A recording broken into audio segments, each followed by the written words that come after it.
Chapter 5: The Culture of Power and the Civilization of Love. Having considered how AI is transforming certain aspects of life and society, in particular the serious implications for human dignity, we must now turn our attention to the yet more tragic issue of war.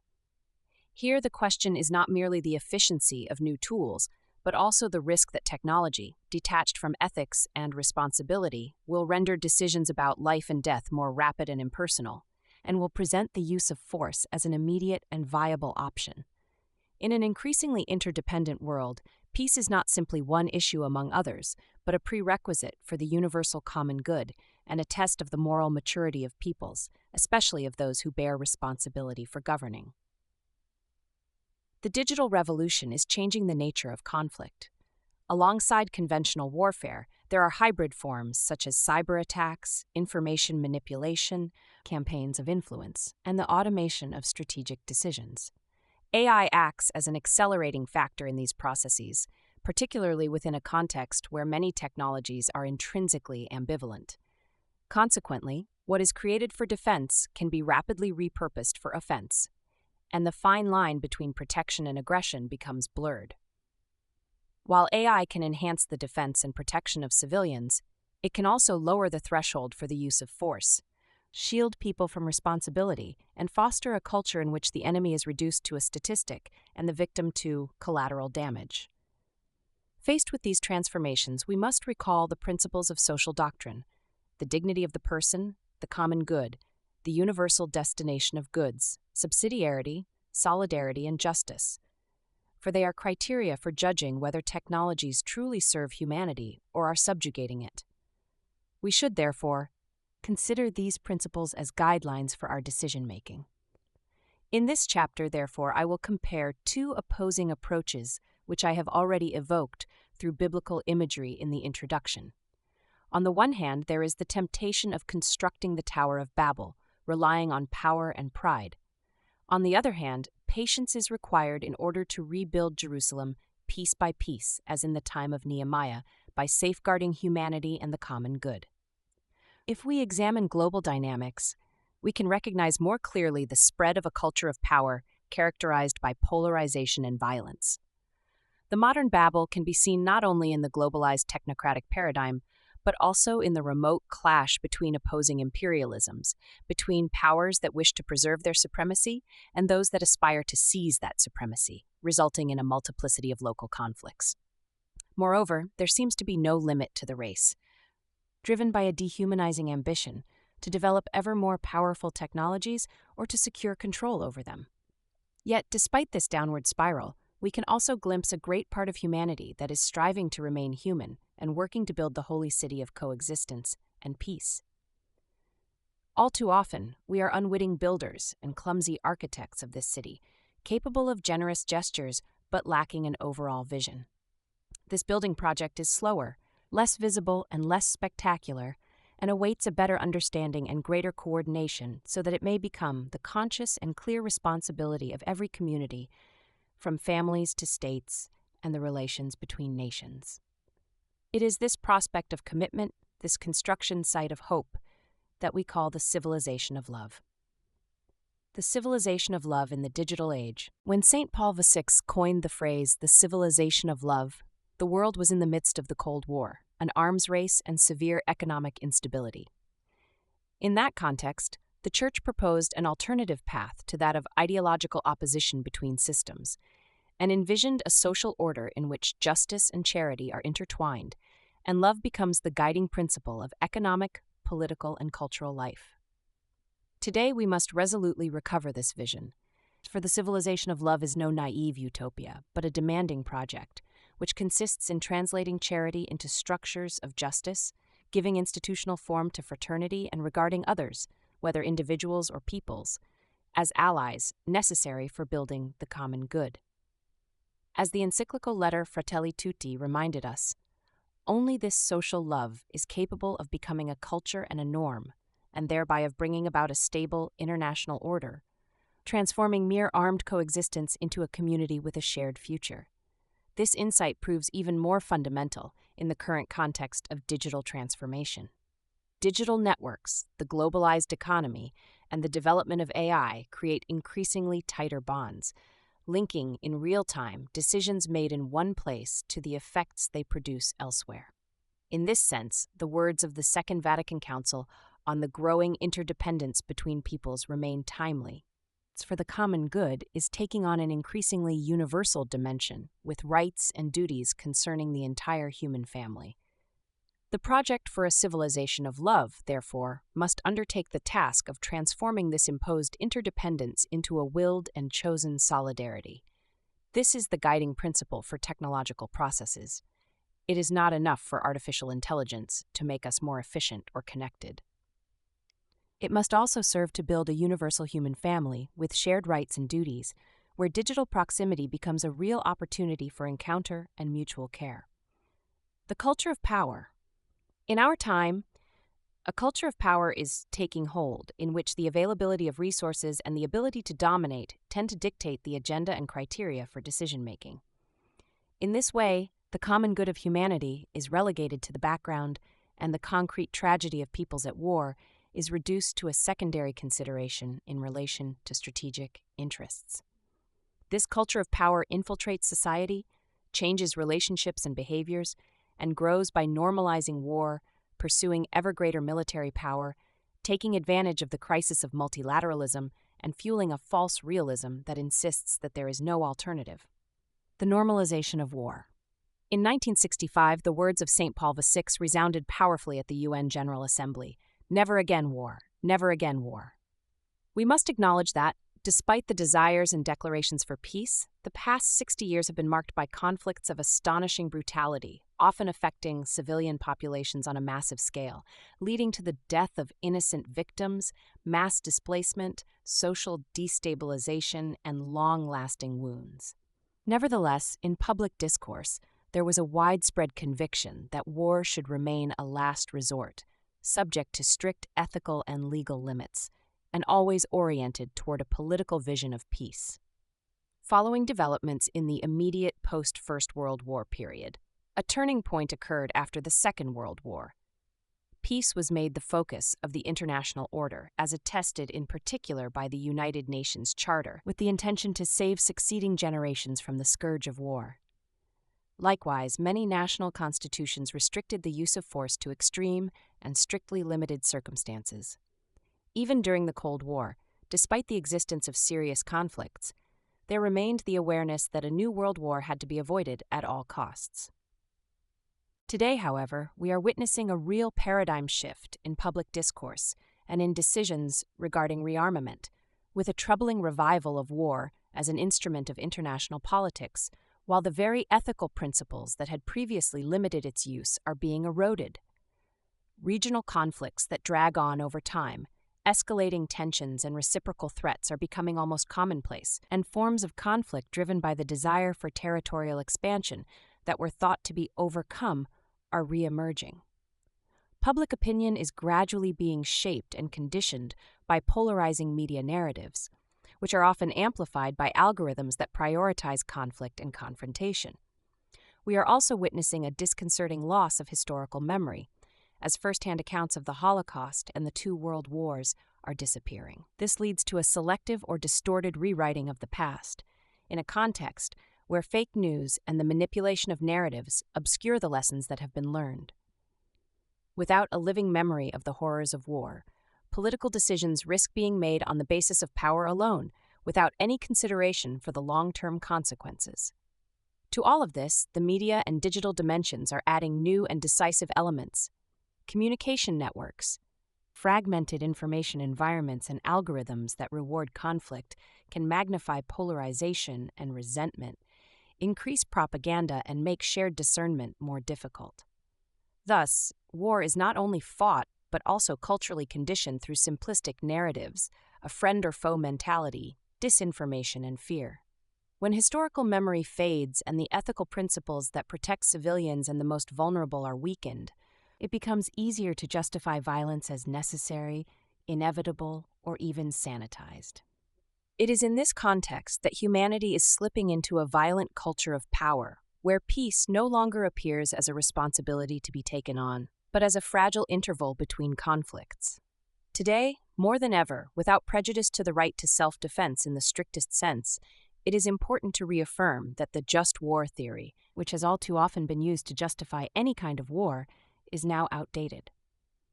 Humanity possesses far more effective and capable tools for promoting human life and resolving conflicts, such as dialogue, diplomacy, and forgiveness. The use of force, violence, and weapons reflects a relational poverty that always has disastrous consequences for civilian populations. Force without limits. The growth of the military-industrial complex has become a defining feature of the current political landscape and has become a key sector in the economy of various countries. The close link between economic interests, the military apparatus, and political decisions produces an armed nation in which war appears as a natural extension of politics, and the arms market becomes an autonomous driving force behind military decisions. Nor can we ignore the enormous economic interests behind war. The armaments industry, and countries that supply weapons, profit from a market that thrives precisely on conflicts. In this sense, there are also financial interests that contribute to fueling tensions in various regions of the world. Military arsenals are receiving renewed attention. In the past, recognition of the threat posed by weapons capable of destroying all of humanity had promoted paths toward détente and disarmament negotiations. Unfortunately, this approach has been left behind, and the evolution of nuclear arsenals, including the prospect of its tactical use, makes the use of such weapons seem less improbable. In this context, the Treaty on the Prohibition of Nuclear Weapons, which came into force in 2021 with the support of over 70 countries, is an important step. However, it risks remaining largely symbolic, since the major nuclear powers have not agreed to it. This has led to the widespread, yet erroneous belief that nuclear deterrence is an indispensable prerequisite for security. This has also contributed to a new arms race, which is hard to control and accompanied by the gradual dismantling of nuclear reduction agreements, as well as the development of miniaturized weapons that make their use seem like a more viable option. The same logic applies to conventional warfare. Military force, weak diplomatic initiatives, and the complexity of the interests at stake contribute to conflicts that tend to become protracted, with extremely high human and environmental costs. It is much easier to start a war than to stop it, and yet discussion on conflict prevention remains tragically marginal. The situation is further destabilized by the presence of new armed operatives, such as jihadist groups, private militias, and criminal networks that mark the end of the state's monopoly on the use of force. Often these groups intertwine vague ideological motivations with concrete economic interests, transforming war into a way of life for entire generations of young people and children.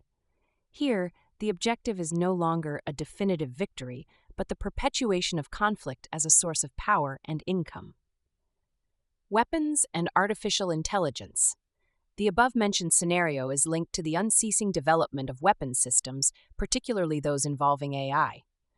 The Holy See has recently observed that the growing ease with which autonomous weapons systems can be deployed makes war more feasible and less subject to human control.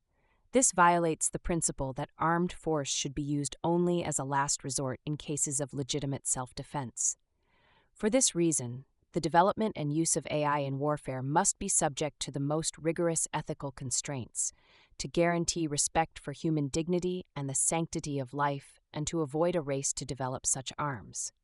Sometimes there is talk of artificial moral agents, as if machines were able to distinguish between right and wrong with greater consistency than a human being. Yet moral judgment cannot be reduced to calculation, for it involves conscience, personal responsibility, and the recognition of the other as a person. Therefore, it is not permissible to entrust lethal or otherwise irreversible decisions to artificial systems. No algorithm can make war morally acceptable. AI does not remove the intrinsic inhumanity of conflict. Indeed, it can only bring about conflict more quickly and render it more impersonal, lowering the threshold for resorting to violence, transforming defense into threat prediction, and thus reducing victims to data. In this way, it will accustom us to the idea that violence is inevitable and needs only to be optimized.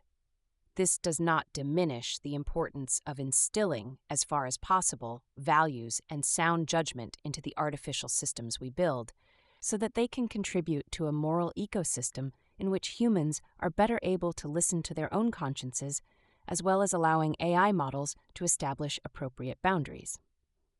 It is not enough to invoke a generic type of ethics. Concrete criteria for discernment must be established. The first such criterion concerns personal responsibility.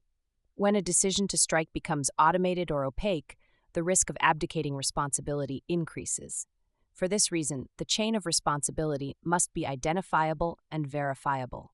Those who design, train, authorize, and employ technology must be held accountable for their decisions. The second criterion pertains to the moral timeframe for making judgments. While AI tends to expedite the decision-making processes, speed and efficiency should never be the supreme motivating force for the irreversible decisions made in the context of war. The third criterion is the identification and protection of civilians. Any technology that facilitates attacks without seeing the face of human beings lowers the moral threshold of conflict. Target selection and the use of force must not confuse combatants and non-combatants, nor ignore the impact on defenseless populations. These criteria give rise to certain non-negotiable requirements. First, all systems used in a war setting must guarantee the possibility of retracing and reconstructing decision-making processes so that accountability and blame are not collapsed into the machine. Second, the decision to use lethal force cannot be delegated to opaque or automated processes, but must remain under effective, self-aware, and responsible human control. Finally, it is imperative to establish a shared framework, also at the international level, in order to curb the technological arms race and ensure robust protection for civilians and the infrastructures necessary for their survival. The crisis of multilateralism. The culture of power also stems from the crisis of the multilateral system. The institutions established to safeguard the concept of a common future for all peoples and a global common good appear to have been weakened. This is due not only to structural limitations, but also to a frequent lack of shared will to support and reform them, or to recognize their moral authority. Instead of making progress, we are regressing from the significant turning point of the 20th century. After 1989, the collapse of communist regimes in Europe was followed by a predominantly economic globalization, which lacked an adequate political framework capable of sustaining dialogue and peace. An almost blind faith was placed in the ability of the markets to generate prosperity, democracy, and stability. In reality, rather than automatically generating unity and peace, globalization has provoked fundamentalist, identity-based, and nationalistic reactions. The result is a far cry from genuine multilateralism. Instead, what has appeared is a disorderly and conflict-ridden multipolarism with a prevailing sense of mistrust. What has also reemerged is the temptation to forge a collective identity in opposition to an enemy, fueled by narratives in which each party portrays itself as a victim entitled to retribution. The reduction of complex issues into simplistic categories, me first, friend or foe, us or them, facilitates decisions that are often irresponsible and undermine mutual trust among nations. The force of international law is thus replaced by the claim that might makes right. Consequently, tribunals that are competent for settling disputes between states or dealing with war crimes are often weakened or bypassed, with devastating ramifications for political culture and social cohesion. In this context, peacebuilding has been relegated to a secondary role. Cooperation for development, disarmament, conflict prevention, and the establishment of mutual trust are neglected in the name of power politics. The achievements of humanitarian law are also being compromised. Indeed, the principle of proportionality in responding to aggression, the protection of access to water, food, and essential goods, and respect for the lives of civilians, especially children, come to be regarded as naive relics of the past. A supposed political realism. We live at a time of significant spiritual and cultural blindness. A false pragmatism urges us to sever the roots of our history, as if it were possible to inaugurate a kind of new creation detached from the past. Even those who cite important moral principles can fall into this historical nihilism, mistakenly believing that the atrocities of the 20th century can never happen again. Yet, in reality, the same dynamics are re-emerging under new guises. The mentality of armed equilibrium and deterrence appears to be reasserting itself. Today, however, in contrast to the two-sided dynamic of the Cold War, the proliferation of operatives and battlefields makes this mentality increasingly fragile.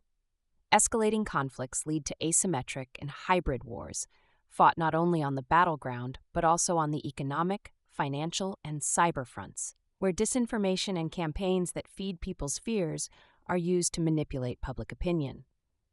In many countries, including those in the global south, increased military spending is presented as the only response to an uncertain future or perceived threats. Meanwhile, the real cost falls on the poorest, who see resources for healthcare, education, and social services being reduced.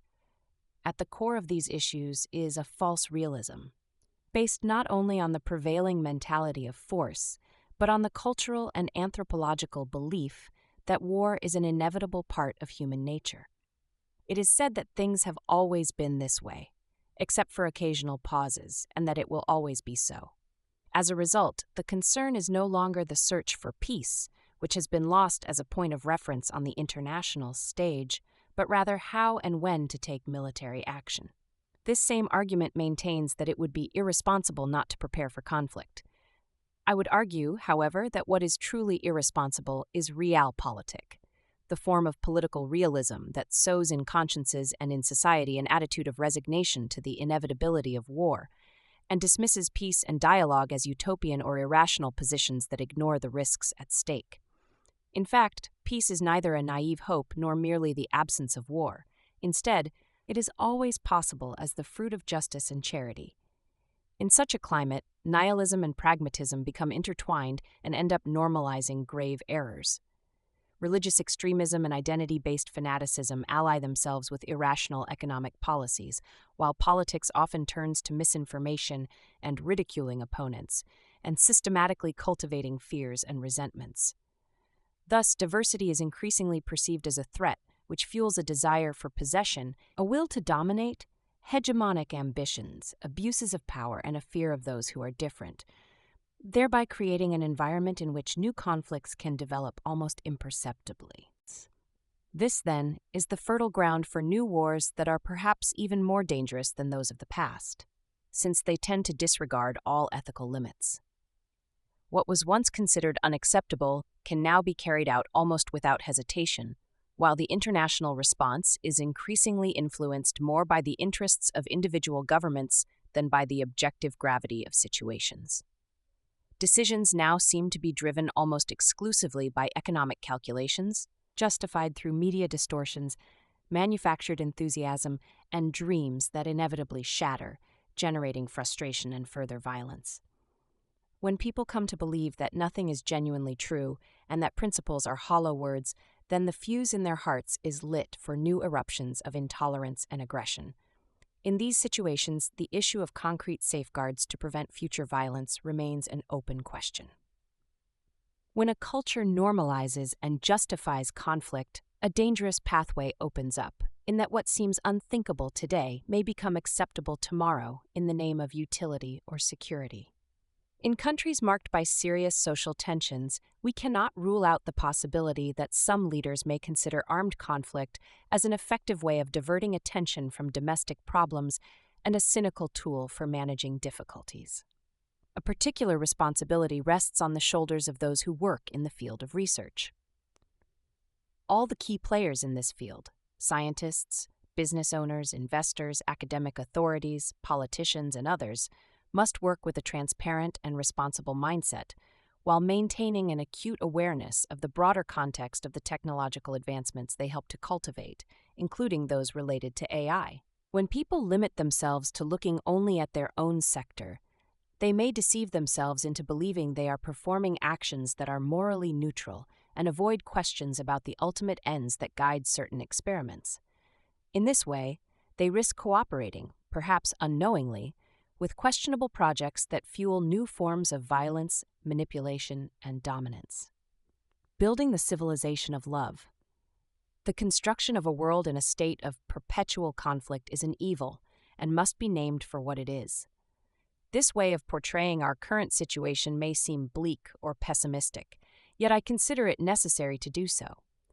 The Christian perspective, however, is not limited to denouncing evil. We view history in the light of the crucified and risen Lord, to whom the Father has given all authority in heaven and on earth. Mount 28:18. We do not consider the present as a predetermined fate, but an opportunity for personal and collective conversion. Moreover, we believe in the power of the kingdom, which grows from the tiny size of a mustard seed, which once sown, sprouts and grows. Cf. Mung 4:26-32. While the tumult of confusion is all around us, goodness grows silently from the earth. In the words of the prophet Isaiah, "Behold, I am doing a new thing. Now it springs forth. Do you not perceive it?" is 43:19. A closer analysis of history confirms this. Even in the darkest nights, the Lord raises up men and women who refuse to give up, who persevere in doing good, who protect the vulnerable and open pathways to reconciliation. The memory of the saints, righteous people, and the oft-forgotten peacemakers show us that grace does not magically eliminate conflict, but instead it inspires active resistance to evil and an astonishing creativity in doing good. Christians see the darkness and acknowledge it for what it is, yet they do not merely gaze upon it passively, for they know the light and understand that the darkness has not overcome it and cannot defeat it. Cf. JN 5. For this reason, even when suffering seems to have the last word, Christians serve the good and are sustained by a theological hope that gives reality both meaning and direction.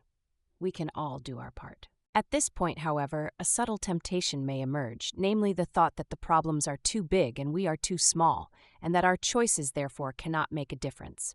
This is a polite form of resignation, often disguised as realism. Certainly, not everyone has the same power to make a difference. There are those who govern, make investment decisions, lead institutions, conduct research, educate, produce, or provide information. And then there are those who only seem to live their daily lives. Yet no one is without responsibility.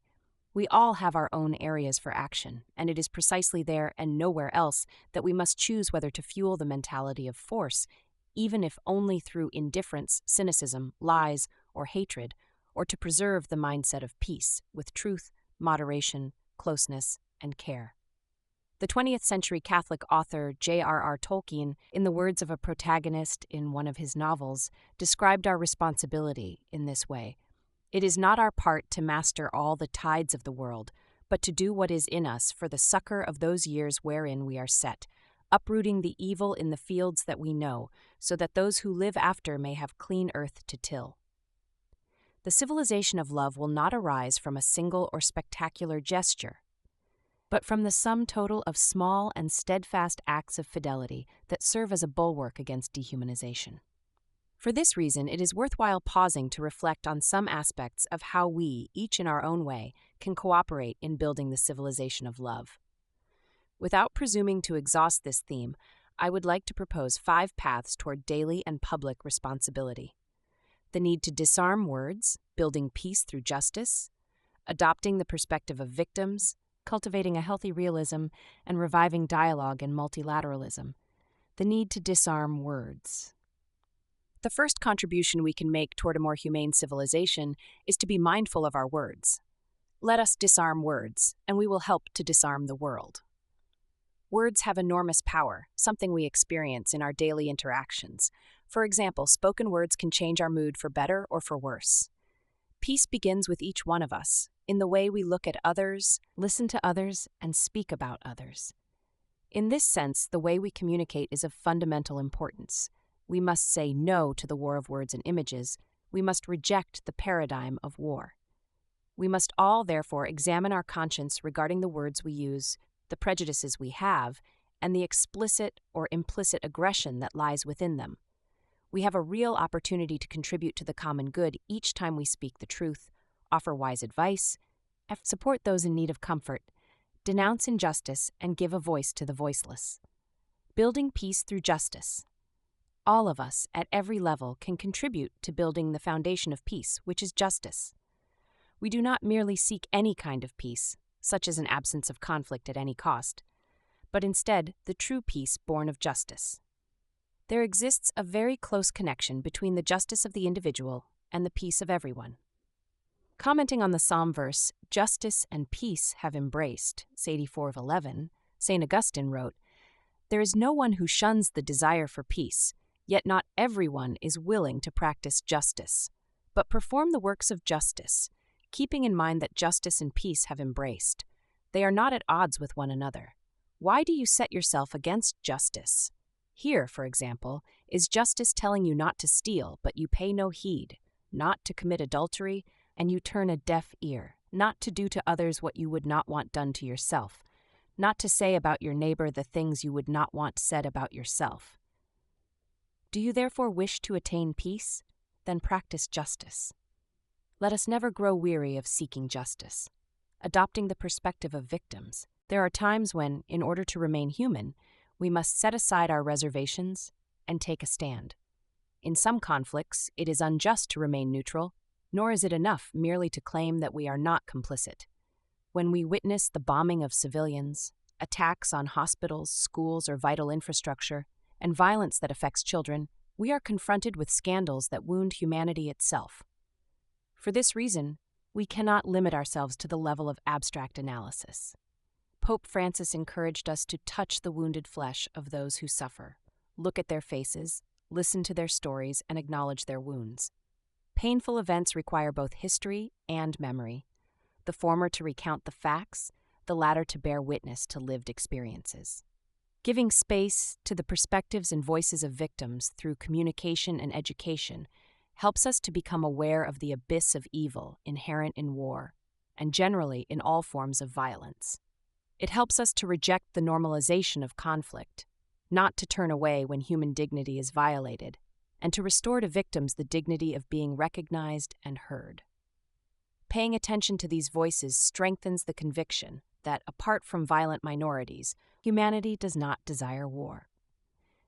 In a particular way, the Church can be a place of living memory for victims. As St. Paul VI recalled, the Church feels she must make her own both the voice of those who died in past wars and the voice of the living who still bear wounds today, so that their cries may become an appeal for peace and harmony and not a prelude to new conflicts. Cultivating a healthy realism.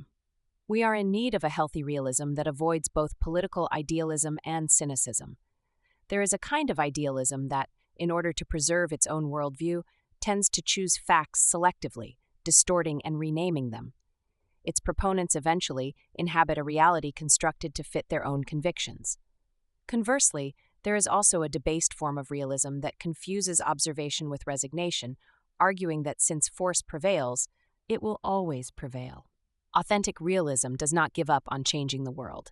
Indeed, it starts by clearly identifying interests, fears, constraints, and power dynamics, precisely in order to determine what can be achieved and the measures needed to achieve it. It does not reduce politics to morality, neither does it surrender to violence. Instead, it seeks viable paths for making peace more than a mere word, through credible institutions, verifiable guarantees, patient negotiations, conflict prevention, and the protection of civilians. Reviving dialogue. In order to build the civilization of love, we must engage in dialogue, for this is the primary means of coexistence between people and nations, and it is the alternative to open conflict. On the eve of the Second World War, Pius XII affirmed that nothing is lost with peace, whereas with war, everything can be lost. He insisted that people must return to speaking with one another, because a sincere and persevering dialogue always opens up the possibility of an honorable solution. Indeed, dialogue is an ordinary part of human life, and does not only concern relations between states. It involves acquiring an attitude that seeks to forge bonds of fraternity, built on listening, an open demeanor, making time for each other, and even wasting time together. For if we experience authentic encounters with others, with those who are different, strangers and migrants, it becomes much more difficult even to imagine war. At the political level, there is an urgent need to shift from the culture of power to a genuine culture of negotiation, in which dialogue and diplomacy become the standard means of resolving conflicts. Giorgio La Pira expressed the hope that the method of war be replaced by the method of peace, the method of negotiation, of encounter, of convergence, that is, the authentically human method. The awareness that all peoples share a common future demands that the culture of negotiation become an increasingly shared political and cultural commitment, capable of gradually leading humanity away from the cycle of violence. To those who have the honor and responsibility of governing, I would like to repeat the words that I spoke at the start of my pontificate. The peoples of our world desire peace, and to their leaders I appeal with all my heart. Let us meet, let us talk, let us negotiate. War is never inevitable. Weapons can and must be silenced, for they do not resolve problems but only increase them. Those who make history are the peacemakers, not those who sow seeds of suffering. Our neighbors are not first our enemies, but our fellow human beings, not criminals to be hated, but other men and women with whom we can speak. Let us reject the Manichaean notions so typical of that mindset of violence that divides the world into those who are good and those who are evil. In rejecting the mindset of violence, interreligious dialogue plays a decisive role, because at the heart of the great spiritual paths lies a message of peace. Whereas those who use the name of God to legitimize terrorism, violence, or war betray his true nature, for to fight in the name of religion means attacking religion itself. The spirit of Assisi, evoked by St. John Paul II and carried forward by Pope Francis, for example, through his dialogue with the Grand Imam of Al-Azhar, shows that believers can draw upon the most authentic sources of their particular spiritual traditions, where there is no room for sanctified hatred. The necessity of diplomacy and multilateralism. In international relations, dialogue is an irreplaceable diplomatic tool for preventing conflicts and rebuilding bonds of trust. Faced with the impulsive broadcasts, aggressive rhetoric, and power politics that characterize our time, the vocation of diplomacy is to foster dialogue with all parties, including those interlocutors considered less convenient or not considered legitimized to negotiate. Therefore, every ounce of humility and patience should be employed in order to nurture even the faintest signs of goodwill among parties in conflict, so as to advance the process of peace. Cyberspace, too, has become a battleground. Cyber attacks, data manipulation, and campaigns of influence, orchestrated with the help of AI, can destabilize entire countries even before open armed conflict erupts. Moreover, in this area, the attribution of responsibility is often uncertain. When it is unclear who carried out an attack, the risk of disproportionate reaction, miscalculation, and escalation increases. For this reason, diplomacy must be capable of operating effectively in this new environment, negotiating shared regulations on the use of digital technologies in order to protect civilians and the most vulnerable from invisible yet real forms of violence. International organizations, particularly the United Nations, are essential instruments for promoting a civilization of love, for they can foster dialogue among nations and promote the peaceful resolution of conflicts, the integral development of peoples, the protection of the most vulnerable, disarmament, and the care of creation. Through such efforts, the international community can work to reduce inequalities, defend the rights of refugees and minorities, reallocate resources from military spending to human development, and protect our common home. The Holy See supports and accompanies these endeavors, while also recognizing that the current weaknesses of the UN and the international political system reveal the need for profound reforms. This is not simply a question of technical adjustments, for the crisis of convictions and values that also concerns the ethical foundations of nations makes it more difficult to direct multilateralism toward the true common good. In the international context, the Holy See's diplomacy adopts the Gospel's principle of mercy as a concrete criterion for political action. This is one of the ways in which the Holy See places itself at the service of humanity, thereby appealing to consciences in the name of charity and truth, defending the dignity of every person, and speaking up on behalf of the poor, migrants, and victims of war.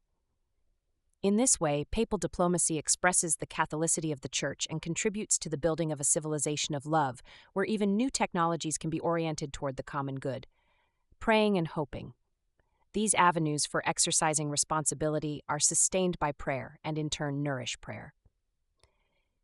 Indeed, for each of us, peace primarily comes from God, God who loves us all unconditionally. It is a gift given by Jesus to his disciples on the day of Easter. Peace be with you. It is the peace of the risen Christ, a peace that is unarmed and disarming, humble and persevering. With these words, I greeted the Church and the world on the day of my election to the See of Peter. I wish to repeat them now and to invite everyone to pray for this gift. Let us never tire of praying for peace and of committing ourselves to achieving it in our relationships and in society.